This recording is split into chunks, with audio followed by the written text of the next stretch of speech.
តម្រុយឆ្នោតជួននៅថ្ងៃនេះផងដែរ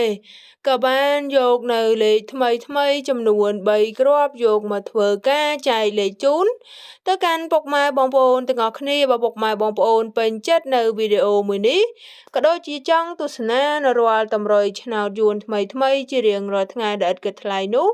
សូមពុកម៉ែបងប្អូនកុំភ្លេចជួយចុច Like Subscribe ដើម្បីទទួលបាននៅរាល់តម្រុយឆ្នោតអាវងថ្មីចែកនៅតម្រុយឆ្នោតយួនអាវងចែកលេខឆ្នោត82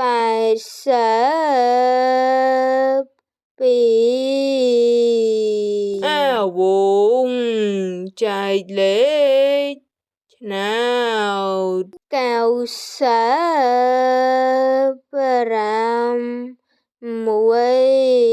អាវងចែកលេខឆ្នោត074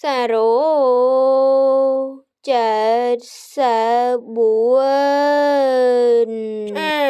វងចែកលេខឆ្នោត